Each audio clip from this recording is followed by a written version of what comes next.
Hello बच्चों, कैसे हैं आप सब। कामना करते हो स्वस्थ होंगे, खुश होंगे, अपने घरों में सेफ होंगे।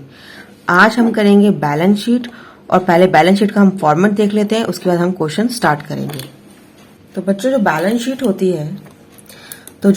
होती है उसका फॉर्मेट है। यहाँ पर लायबिलिटी साइड होता है, रुपीज, असेट और रुपीज। इसमें डेबिट और क्रेडिट कुछ नहीं होता है, दिस इज, और ना ही ये अकाउंट होता है। और जब तक का ये होता है तो उसको हम लिखते हैं as on 31st of March. जब तक कि हम बनाते हैं, जैसे हमारा year ending 31st of March है और जो ईयर होता है उसको हम यहाँ पे लिख देते हैं। लायबिलिटी साइड में जितनी मेरी लायबिलिटीज हैं वो सब यहाँ पे आएंगी, जितनी मेरी एसेट्स हैं वो हमारे सेकंड साइड आएंगी, और दोनों का जो मैच है वो इक्वल होना चाहिए। तो हमारी बैलेंस शीट क्या होगी, is a financial statement. Balance sheet क्या है, ये हमारा एक financial statement, is not a account, is a financial statement, जो कंपनी की पोजीशन बताती है, फाइनेंशियल पोजीशन बताती है कि कंपनी के पास लायबिलिटीज कितनी है और कंपनी के एसेट्स कितने हैं। अब जैसे मैंने बता रखा है कि लायबिलिटीज कितनी तरह की होती हैं। देखो, एक होता है जो लॉन्ग टर्म लायबिलिटीज होते हैं, हमें 20, जैसे हमारा होम लोन होता है 20 साल का लोन होता है, हमारी गाड़ी का लोन होता है 5 साल का होता है। तो इस तरह से जो ज्यादा लंबे लोन होते हैं उनको हम बोलते हैं लॉन्ग टर्म लायबिलिटीज। और जो शॉर्ट टर्म्स होते हैं, जैसे हमने क्रेडिटर्स को पे करना है, हमने कोई आउटस्टैंडिंग सैलरी है उसको पे करना है, आउटस्टैंडिंग कोई भी एक्सपेंस है उसको पे करना है, यानी जल्दी से जल्दी उसको पे करना है, करंट लायबिलिटी। तो हमें ध्यान रखना है कि जो लायबिलिटीज में सबसे पहली कंपनी के लिए सबसे बड़ी लायबिलिटी क्या होती है, कैपिटल। सबसे बड़ी लायबिलिटी क्या है हमारे पास, कैपिटल। और कैपिटल में हम जो हमारा ड्राइंग है उसको हम माइनस कर देते हैं, ये हमने अकाउंटिंग इक्वेशन में समझा हुआ है, और नेट प्रॉफिट को ऐड कर देते हैं। अब बच्चों, अगर नेट प्रॉफिट आता है तो ऐड कर दो, और अगर नेट लॉस आता है तो उसको माइनस कर दो। इतना ही कैपिटल में होता है, और जो अमाउंट आएगा वो हमारा इधर आ जाएगा, यानी कैपिटल का अमाउंट, ड्राइंग का अमाउंट, नेट प्रॉफिट या नेट लॉस, दोनों में से जो भी एक आएगा उसमें से एक निकाल के हम यहाँ पे शो कर देंगे। अब क्या आता है, अब यहाँ पर हमारे पास जितनी भी रिजर्व्स हैं, क्या है, रिजर्व्स क्या होती है, रिजर्व्स होती है कि जैसे हमने कंपनी के में कुछ मैंने ऐसे रिजर्व बना रखे हैं कि कंपनी में कुछ अगर आपदा आ जाती है, कुछ भी ऐसी मिस हैपनिंग हो जाती है, तो वहां से रिजर्व निकाल के हम आगे पेमेंट कर सकते हैं। तो ऐसे रिजर्व, इसको भी हम लायबिलिटीज में लिखते हैं। और आती है फिर करंट लायबिलिटीज। करंट लायबिलिटीज यानी जो शॉर्ट टर्म्स होते हैं ना, इसमें लॉन्ग टर्म लोन्स भी आते रहते हैं ऊपर, कि लॉन्ग टर्म लोन्स भी हैं, करंट लायबिलिटीज के ऊपर डाल देते हैं हम लॉन्ग टर्म लोन्स। तो मैं यहाँ पे ना लिख के इसको मैं करंट लायबिलिटीज के इधर लिख देती हूँ। मैं लिख देती हूँ यहाँ पे लॉन्ग टर्म लोन्स, राइट, जितनी मैंने लोन्स लिए। अब आता है शॉर्ट टर्म्स लोन होंगे या फिर मेरा करंट लायबिलिटीज, जो मुझे पे करने हैं, जल्दी से जल्दी पे करने हैं। जैसे करंट लायबिलिटीज में क्या कहता है, आउटस्टैंडिंग आ जाते हैं, आउटस्टैंडिंग एक्सपेंसेस जितने भी हैं, मेरे क्रेडिटर्स है ना, क्रेडिटर्स को हमने पे करना होता है। तो ऐसी लायबिलिटीज जो शॉर्ट टर्म हो, जो लॉन्ग टर्म हो, जो रिजर्व्स हो, और जो हमारा कैपिटल का पार्ट हो। कैपिटल कंपनी की लायबिलिटी है, पे करना है उसने, ड्राइंग्स को माइनस करेंगे, नेट प्रॉफिट ऐड करेंगे और नेट लॉस माइनस करेंगे। फिर आती है बात असेट साइड। असेट साइड में क्या आएगा, जितनी मेरी फिक्स्ड असेट है, जितनी मेरी फिक्स्ड असेट है। अब फिक्स्ड असेट्स क्या होती है, जैसे मेरे पास गुडविल है, इसमें टैंजिबल इंटेंजिबल दोनों आ सकती हैं। गुडविल है, लैंड एंड बिल्डिंग है, प्लांट एंड मशीनरी है, कार है ना, कोई भी ऐसा व्हीकल जो अपने ऑफिस में हमने यूज कर रहा है ऑफिस उसके लिए। और उसके बाद आता है हमारे पास करंट असेट। करंट असेट्स में क्या आते हैं, करंट असेट्स में डेटर्स आते हैं, स्टॉक आते हैं, डेटर्स हो गया, स्टॉक हो गया, cash in bank, cash at bank है, यानी पैसा जो कैश बैंक में रखा हुआ है, कैश इन हैंड है, जो मेरे पास कैश पैसा रखा हुआ है। ये सारी चीजें मेरे पास किस में आती हैं, ये सब मेरी असेट साइड है, राइट। तो ये तो फॉर्मेट है, सिंपल सा फॉर्मेट है, और बिल्कुल असेट हमारे तो लायबिलिटीज है, और दोनों का जो मैच होगा वो इक्वल होना चाहिए। मैच अगर इक्वल नहीं है तो हमारा क्वेश्चन गलत हो सकता है। ये तो था फॉर्मेट, ये सिंपल फॉर्मेट है जो हम बनाते हैं। लेकिन जो कंपनीज एक्ट में हमारे पास दो तरह के हमें बताना होता है फॉर्मेट। एक होता है हमारे पास जो कंपनी बनवाती है इन ऑर्डर ऑफ अ परमानेंस, और एक होता है इन order of a liquidity. Question वो आगे 15 में है, मैं उसको कराऊंगी। पहले हम क्वेश्चन नंबर 14 देख लेते हैं।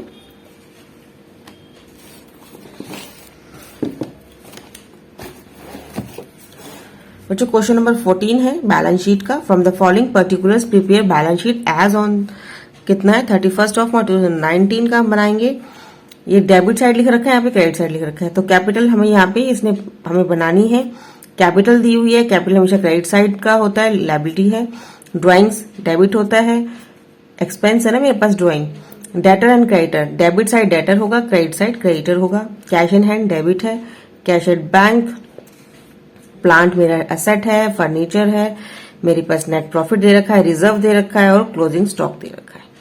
तो अभी बिल्कुल सिंपल है। देखो कैपिटल में से कैपिटल लिखेंगे ड्राइंग पहले, उसमें से ड्राइंग्स माइनस कर देंगे और नेट प्रॉफिट को ऐड कर देंगे। राइट, तो हम क्वेश्चन नंबर 14 स्टार्ट करते हैं।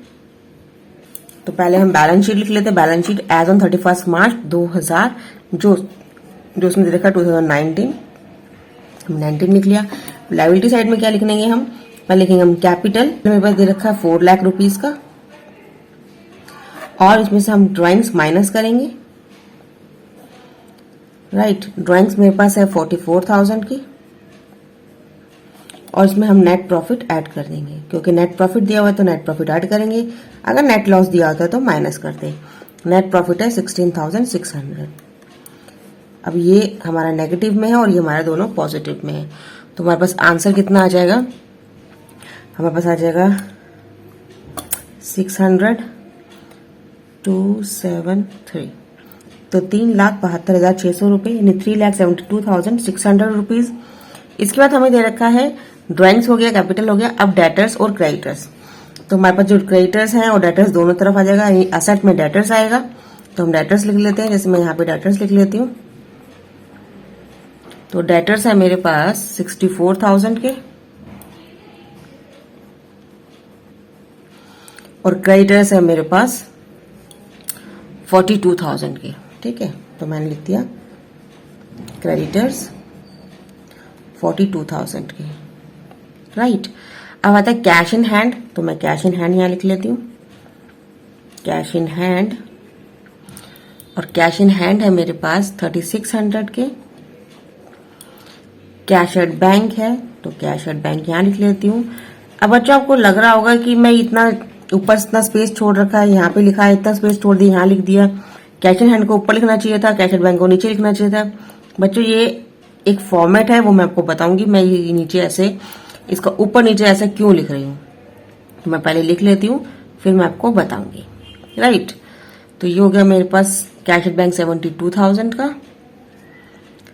एंड और मेरे पास है प्लांट एंड फर्नीचर, तो मैं प्लांट यहां लिख देती हूँ। प्लांट है मेरे पास ₹1 लाख का। फर्नीचर है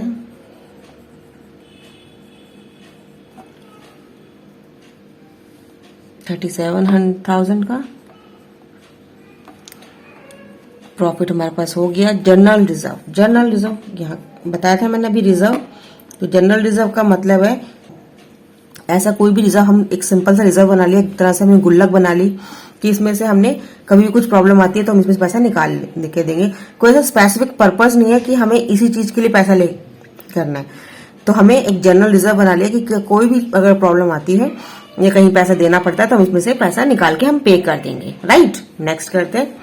आगे क्या है, क्लोजिंग स्टॉक। तो क्लोजिंग स्टॉक हमें पता है, क्लोजिंग स्टॉक कहां पे आएगा, this is a closing stock. Closing stock है 1,48,000 का। ठीक है, तो हमारे पास जनरल रिजर्व तो हमने लिखना भूल गए, कितना था 10,000 का। ठीक है, और हमारे पास और कुछ है नहीं, हम इसको अब टोटलिंग कर लेते हैं। तो हमारा 600 यहाँ पे हो गया, 2 और 2 4, 7 1 8, 8 और 4 12, 4,24,600। ठीक है, इसका कर लेते हैं। तो यहाँ पे हमारा आ जाएगा 600, तो यहाँ पे 3 और 2 5, 5 और 4 9, 17, 17 और 7 24, तो 2 3 2 5, 5 और 4 9, 9 और 3 2 5 और 9 22 और 2 और 1 3 और 1 4। तो हमारा दोनों का दोनों ये मैच हो गया। 4,24,600, 4,24,600। तो हमारी लायबिलिटी साइड और एसेट साइड दोनों मैच हो गई। अब जो मैंने आपको बताया था, जो मैं ये स्पेस छोड़ रही थी, एक्चुअली क्या है, इसका एक फॉर्मेट है। पहले हमने कैपिटल लिखा, हमने ड्राइंग्स, ये जो हमने पहले कैपिटल लिखा है, क्यों लिखा है, और हमने यहाँ पे प्लांट पहले क्यों लिखा है, ये हमारे पास क्वेश्चन है। Next question number 15। अब क्वेश्चन नंबर 15 कैसे, देखो।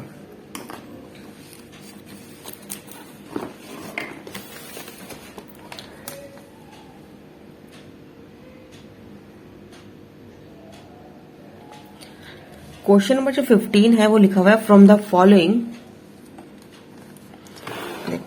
Following information prepare balance sheet as at 31st of March 2019, arranging the assets and liability in order of permanence and in order of liquidity. In order of permanence क्या होता है, first में चलते हैं permanence के बारे में। परमानेंस के बारे में पता करते हैं, तो पहले हम चलते हैं असेट की तरफ। ठीक है, किसकी तरफ चलेंगे, हम असेट की तरफ। असेट में जो सबसे कम कैश में कन्वर्ट हो जाए, सबसे कम यानी सबसे लेट कैश में कन्वर्ट कौन सी चीज होती है, गुडविल। सबसे याद रखना, ध्यान में रखना कि गुडविल जो है, कौन क्या है, गुडविल सबसे लीस्ट है। देखो है तो ये गुडविल सबसे, मतलब कैश में कन्वर्ट कम धीरे होती है, लेकिन ये परमानेंट है, फिक्स एसेट तो है, इंटेंजिबल भी है। और असेट के पार्ट में अगर हम असेट की बात करें, तो असेट में जो गुडविल है वो एट लीस्ट नंबर पे है जो कैश में कन्वर्ट हो जाए। सबसे लेट गुडविल कैश में कन्वर्ट होती है, और सबसे जल्दी कैश में कन्वर्ट क्या होता है, कैश। तो कैश में कन्वर्ट है, तो कैश सबसे, तो इसमें क्या था, जो परमानेंस में जो हमारे पास इन ऑर्डर ऑफ परमानेंस है ना, तो इसमें सबसे पहले क्या आएगा, जो लीस्ट नंबर पे आएगा, और जो सबसे जल्दी कैश में कन्वर्ट होगा वो ऐसे चलता है अकॉर्डिंग टू, जो सबसे पहले सबसे लीस्ट यानी गुडविल, उसके बाद प्लांट एंड मशीनरी, ऐसे फिक्स एसेट्स होती है, प्लांट एंड मशीनरी हो गया और फर्नीचर हो गया, ये सब लीस्ट है। फिर इन्वेस्टमेंट हो गया, फिर क्लोजिंग स्टॉक हो गया, उसके बाद सबसे लास्ट में क्या है, फिर कैश एट बैंक आएगा, फिर सबसे लास्ट में क्या आएगा, कैश इन हैंड। सबसे लास्ट में कैश इन हैंड होगा, जो मेरे पास है, जो सबसे ज्यादा कैश में कन्वर्ट ही रखा हुआ है, सबसे वो सबसे ज्यादा। तो इन ऑर्डर ऑफ परमानेंस में यानी सबसे पहले लीस्ट, उसके बाद अकॉर्डिंग हम लेके चलते हैं। ऐसे ही हम बात करते हैं परमानेंस की जगह अगर बात करें तो असेट की बात हो गई, हम करते हैं लायबिलिटी की बात। तो लायबिलिटी में क्या होता है, सबसे पहले हम कैपिटल लेके चलते हैं, जो हमें सबसे लेट पेमेंट करना है। ठीक है, क्या करना है, जो सबसे लेट पेमेंट करना, और कैपिटल ऐसा ही है, जो कैपिटल तो ऑनर का पैसा है, वो सबसे लेट पैसा ही पे कर सकते हैं। तो सबसे जल्दी हमें पेमेंट क्या करनी है, डिपेंड, देखो जल्दी हमने आउटस्टैंडिंग देना होता है पैसा, है ना, हमने आउटस्टैंडिंग पे करना होता है, हमें क्रेडिटर का पैसा पे करना होता है, हमने बिल्स पेबल करना होता है। तो ये सब चीजें क्या होती है, ये हमें पहले सबसे पहले कैपिटल लेके चलते हैं, यानी सबसे पहले कैपिटल परमानेंस के अंदर, राइट। पहला क्या है, परमानेंस के अंदर, तो पहले कैपिटल ले लेंगे, उसके बाद चलते रहेंगे, और लास्ट में हम लिख देंगे जैसे हमारे पास लायबिलिटी जैसे क्रेडिटर्स है। ठीक है, सबसे जल्दी उनको पैसा देना होता है, या फिर हमारे पास आउटस्टैंडिंग एक्सपेंसेस है, उनको भी सबसे जल्दी पैसा देना होता है। तो सबसे धीरे चलते चलते सबसे जल्दी, और इसी ऑर्डर को हम उल्टा कर दें तो ये क्या हो जाएगा, इन ऑर्डर ऑफ लिक्विडिटी, यानी लिक्विडिटी कितनी जल्दी आ रही है, और फिर ये सब हमारा रिवर्स में चले जाएगा, यानी आउटस्टैंडिंग एक्सपेंस आ जाएगा पहले, फिर क्रेडिटर्स आ जाएगा, उसके बाद सबसे लास्ट में क्या आएगा, कैपिटल आएगा। अब ये दोनों चीज हमको दी क्यों हुई है, देखो बच्चों, जो कंपनी होती है, बड़ी बड़ी जो कंपनीज होती है, मैं छोटी कंपनी की बात नहीं कर रही जिनकी आगे लिमिटेड लिखा होता है, जो लिमिटेड कंपनीज होती है उनको इन ऑर्डर ऑफ परमानेंस ही बनाना होता है। क्या बनाना होता है, इन ऑर्डर ऑफ परमानेंस, इनको एक आपका लॉ है कि उसमें बनाना है। और इन लिक्विडिटी में जो है, इन लिक्विडिटी क्या है, इसमें सोल प्रोप्राइटर से हम छोटे मोटे कोई बिजनेसमैन हैं जो बैंक चलाते हैं, बैंकिंग जो काम करते हैं, फाइनेंशियल स्टेट इंस्टीट्यूट्स होते हैं जो, और जो सोल प्रोप्राइटर्स होते हैं जैसे छोटे मोटे जो हम बिजनेस करते हैं, वो उनकी जो प्रोप्राइटर होते हैं उनकी जो बैलेंस शीट बनती है वो इन ऑर्डर ऑफ लिक्विडिटी बनती है। और इन ऑर्डर ऑफ परमानेंस जो लिमिटेड कंपनीज होती है उनका हम बैलेंस शीट इस तरह से तैयार करते हैं। ठीक है बच्चों, तो अब क्वेश्चन नंबर 15 में हमें सब चीज दे रखी है, इसको हमने दो तरीके से बनाना है, इन ऑर्डर ऑफ परमानेंस और इन ऑर्डर ऑफ लिक्विडिटी। तो पहले हम इन ऑर्डर ऑफ परमानेंस बनाते हैं, उसके बाद लिक्विडिटी बनाते हैं। क्वेश्चन मेरे पास है, क्वेश्चन नंबर 15 का ए पार्ट करते हैं। ए पार्ट क्या है, इन ऑर्डर ऑफ परमानेंस, राइट। और बैलेंस शीट बनानी है हमें 31 मार्च 2019 की। हमारे पास यहाँ पे क्या आता है, लायबिलिटीज आती है, यहाँ पे हमारे पास एसेट्स आते हैं, अमाउंट आता है। शुरुआत करते हैं हम किससे, पहली चीज जो दी हुई है उसको लिखते हैं। पहले गुडविल दिया हुआ है तो हम पहले से फर्स्ट में तो गुडविल आ ही जाएगी, क्योंकि परमानेंस है तो सबसे लीस्ट जो कैश में कन्वर्ट हो जाए उसको लिख देते हैं हम यहाँ पे 20,000। फिर लिखा हुआ कैपिटल, तो हम कैपिटल यहाँ लिख लेते हैं, है ना। इसमें हम ड्राइंग्स लिख देते हैं। इसके बाद हम नेट प्रॉफिट, ये तो पूरा एज अ प्रोफॉर्मा ही चलेगा, ठीक है। तो कैपिटल मेरे पास है 1,80,000 की, 1,80,000। 30,000 की ड्राइंग्स है, माइनस करेंगे इसको हम पैकेट में डाल देते हैं। और 92,600 का मेरा प्रॉफिट है। तो एड ऑन करके जो हमारे पास आंसर आएगा वो आएगा 2,42,600, राइट। अब चलते हैं next, liabilities for expenses. Liabilities for expenses यानी क्या है, ये एक्सपेंसेस है, लायबिलिटीज एक्सपेंस सबसे जल्दी देने वाली चीज है। तो हम यहाँ पे कहाँ लिख देते हैं, इसको सबसे लास्ट में लिख देते हैं लायबिलिटीज, ये जल्दी पेमेंट करना है। लायबिलिटीज फॉर एक्सपेंसेस होता है आउटस्टैंडिंग एक्सपेंसेस जो हम जिसको हम बोलते हैं, ठीक है। तो और क्या होती है आउटस्टैंडिंग एक्सपेंसेस, जैसे जिसको हमने पहले पेमेंट किया, आउटस्टैंडिंग सैलरीज है, आउटस्टैंडिंग रेंट है, ठीक है। तो ये कितना है, ये हमारे पास है 1200, ये लिख दिया।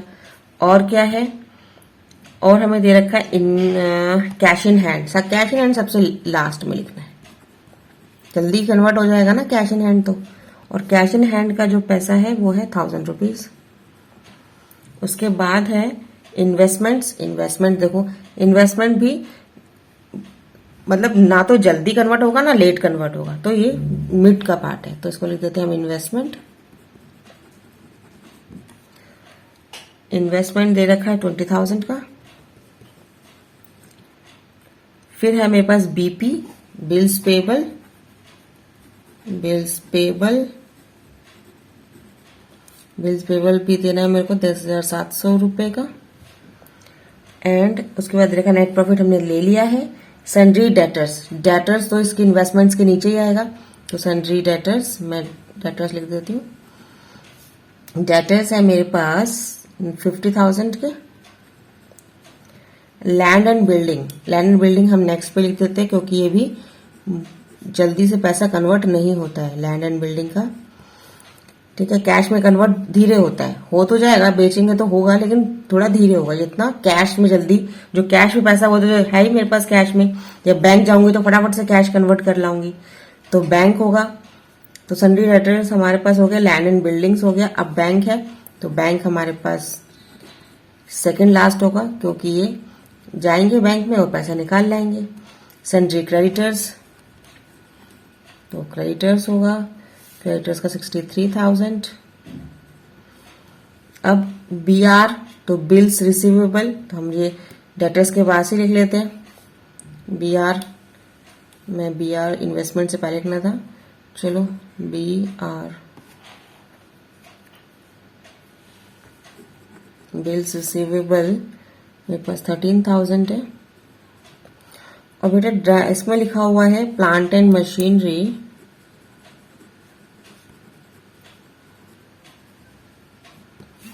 Plant and machinery 40,000।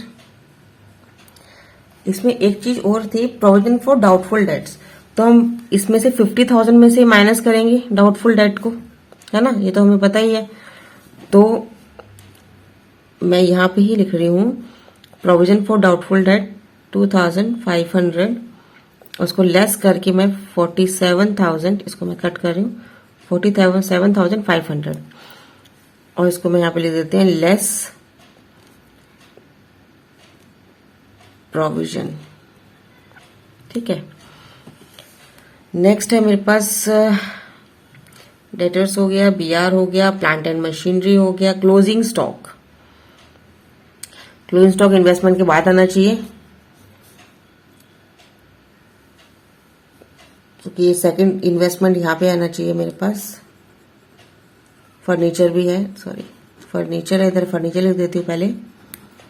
फर्नीचर है मेरे पास 16,000 का, इन्वेस्टमेंट में इधर लिख देती हूँ, इन्वेस्टमेंट 20,000 की, राइट, और क्लोजिंग स्टॉक में इधर लिखती हूँ। क्लोजिंग स्टॉक कितने का है? क्लोजिंग स्टॉक है मेरे पास 80,000 का क्लोजिंग स्टॉक। ठीक है बच्चों, अब ये तो मेरे पास पूरा हो गया। ये क्या है? इन ऑर्डर ऑफ पेमेंट्स, यानी सबसे पहले जो हमें लायबिलिटी सबसे लेट देनी है और जो असेट सबसे धीरे कन्वर्ट होगी कैश में, ये होता है इन ऑर्डर ऑफ परमानेंस। अब इनको ऐड ऑन कर लेते हैं तो देखते हैं अमाउंट कितना आ रहा है। 3,17,500 रुपये आना चाहिए। 10,700 एंड 600, तो 7 और 2 9, 9 और 6 15, 1 2 और 1 3, 3 3 6, 6 और 1 7, 4 1 5, 5 और 1 6, 6 और 6 12, 4 1 5, 5 और 5 और 6 11। एक साइड का तो हमारे पास आ गया 3,17,500 रुपये। नेक्स्ट भी देख लेते हैं, 500 रुपये पीछे है ही। फिर 718, 5 हो गया ये, और ये हो गया मेरे पास 6 और 3, 6 3 9, 9 और 7 16, 16 और 1 17 का 7, 1 1 हो गया, 2 और 1 3, 3 6 3 9, 10 14, 14 और 2 16, 16 और 1 17, 17 और 8 25, 25 और 4 29, 29 और 2 31। तो बच्चों ये हमारा मैच हो गया 317,500, 317,500, राइट। अब ये क्वेश्चन करते हैं इन order of liquidity. In order of liquidity यानी जो सबसे जल्दी लिक्विड में कन्वर्ट हो जाए, यानी कैश में कन्वर्ट हो जाए। तो पहले क्या आएगा? कैश इन हैंड आ जाएगा। तो इसको उल्टा लेके चलेंगे, ठीक है ना।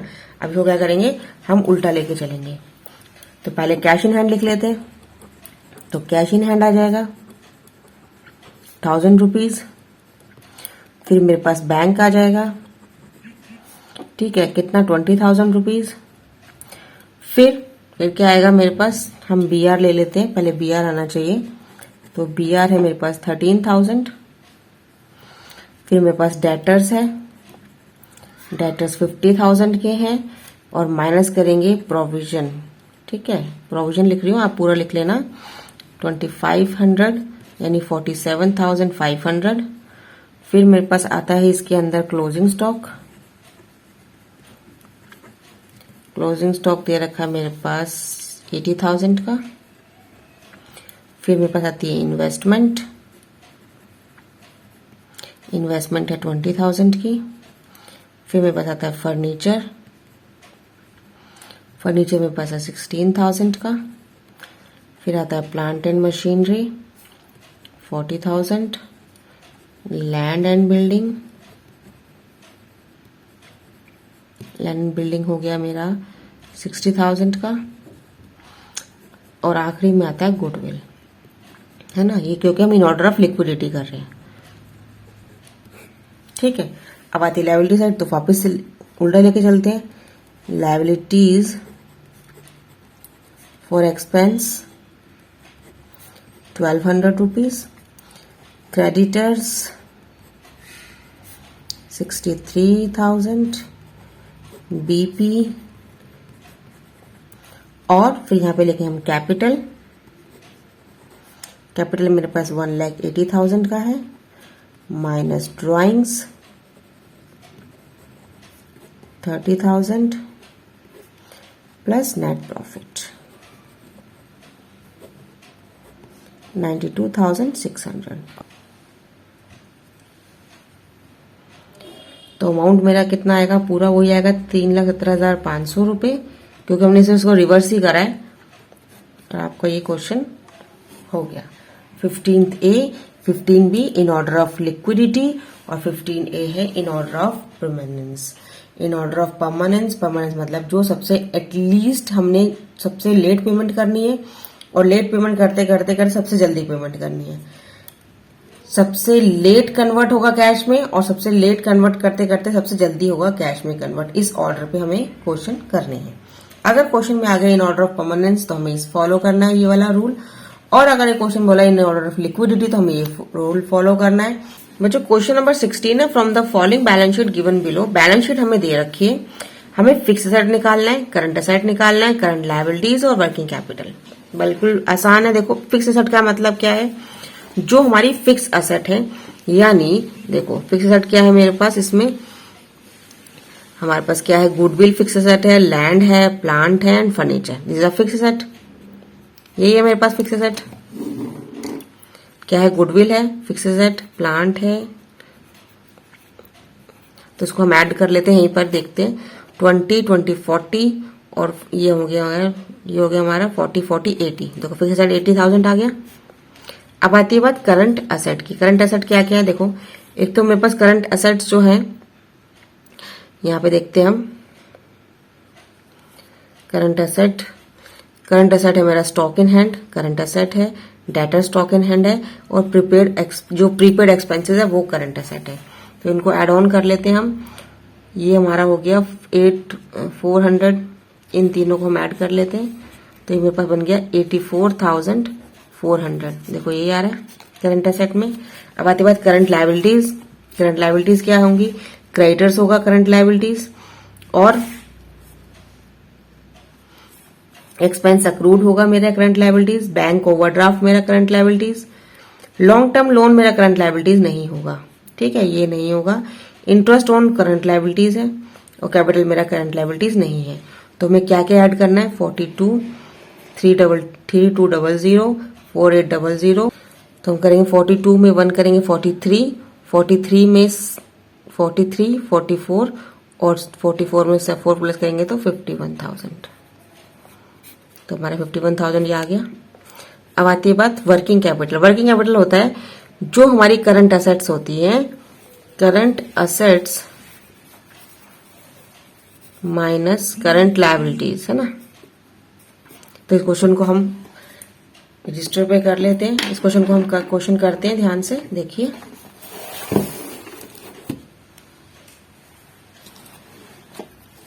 क्वेश्चन नंबर 16 हमें निकालना है फिक्स्ड एसेट। फिक्स एसेट्स क्या क्या है, फिक्स एसेट पहले होती है गुडविल। फिक्स एसेट में दोनों आएंगी, टेंजिबल इंटेंजिबल दोनों आएंगी। गुडविल है, उसके बाद मेरे पास है लैंड, उसके पास है मेरे पास प्लांट, और देन फर्नीचर। ये सब हमको प्लस करना है ना, इतना ही मेरे पास है। तो गुडविल मेरे पास दे रखी है 20,000 की,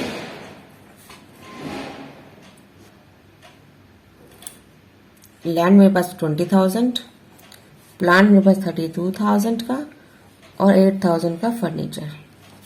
तो टोटल मेरे पास कितना आ गया, टोटल मेरे पास आ गया 80,000। तो ये मेरी फिक्स एसेट कितनी होगी, 80,000 की।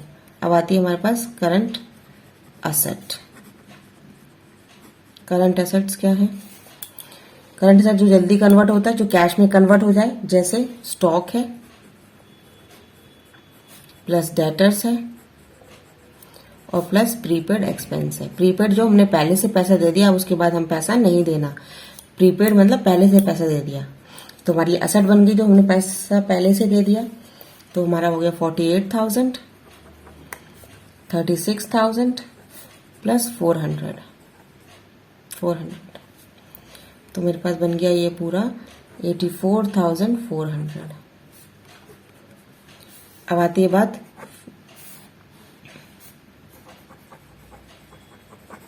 Current liabilities. करंट लायबिलिटीज क्या है? करंट लायबिलिटीज जो जैसे क्रेडिटर है, इसको मैं यहाँ ना लिख के लिख देती हूँ। क्रेडिटर्स है, अक्रूड एक्सपेंस है, लायबिलिटीज है मेरी, bank overdraft plus interest on loan.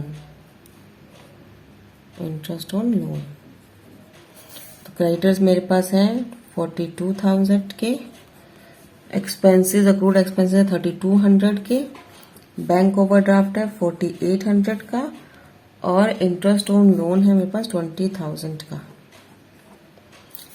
तो 20 इंटरेस्ट ऑन लोन है मेरे पास 1000 का, सॉरी 42 है 43, 43 और 3 46, 46 और 4 50, और ये हो गया 8 और 1 51,000 का। अब आती बात वर्किंग कैपिटल। वर्किंग कैपिटल होती है current assets minus current liabilities. Current assets मेरे पास कितनी थी? 84,400 की, और करंट लायबिलिटीज कितनी है? 51,000 की।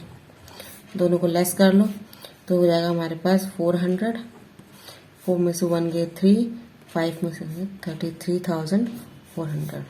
तुम्हारी कॉपी में भी यही है। तो हमारे पास क्या हुआ? ये हमारे पास क्वेश्चन हुआ, क्वेश्चन नंबर 16। बच्चों ये था बैलेंस शीट के क्वेश्चन। आई होप ये क्वेश्चन आपको समझ में आए होंगे, ये कंसेप्ट आपको समझ में आया होगा। क्वेश्चन समझ में आए, कंसेप्ट समझ में आया तो लाइक जरूर कीजिएगा, शेयर जरूर कीजिए और सब्सक्राइब करना ना भूलें।